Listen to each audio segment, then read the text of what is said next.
Syempre ang sarap. Kasi natikman ko na yan guys. Luto naman tayo.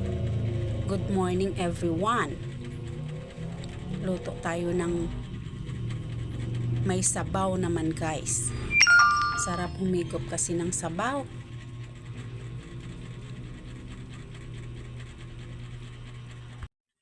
Ibang klaseng nilaga naman yung ating lulutuin guys.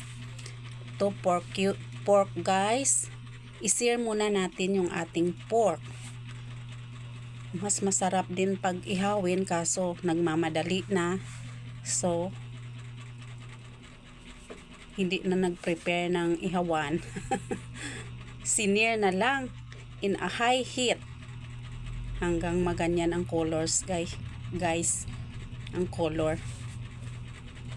I-sear natin para savory, masarap yung ating sabaw. Syempre magsabaw tayo. Medyo marami-raming sabaw. Kahit na marami-raming sabaw, savory pa rin, masarap pa rin. Pag masarap ka magluto guys. Set aside muna natin yung ating pork.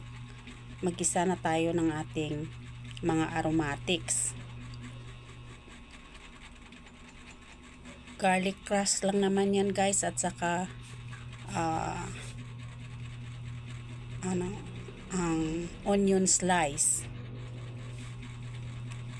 Ipa-brown lang natin guys yung ating aromatics at isama na natin yung ating sinear na pork.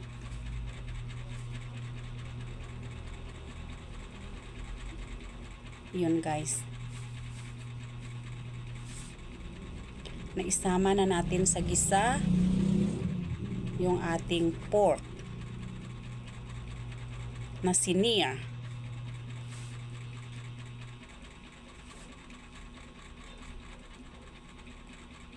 Okay, ganda na ng color, golden brown na din guys. Maglagay na tayo ng tubig. O yun guys, medyo marami-raming sabaw. Kasi magkain kami guys, inilagay ang sabaw sa yung ulam sa bowl at mag higop-higop. Higop-higop ng sabaw at mag timo-timo ng kanin. Yun guys, malambot ng ating pork. Nilagyan ko na ng puso ng saging. Masarap din naman ang puso ng saging guys sa nilaga. Pork nilaga. Siyempre ang saging niluluto natin yan, inilagay sa ating mga menu. Lagyan natin ng pork cube. Kahit na bunga ng saging guys, inilagay din yan sa mga niluto. At ang puso din at yung kanyang uba din. Malambot na rin guys ang puso ng saging, nilagyan ko na ng pitsay.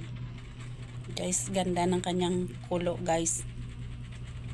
Pinalambot ko niyan ang karni ng 1 hour guys.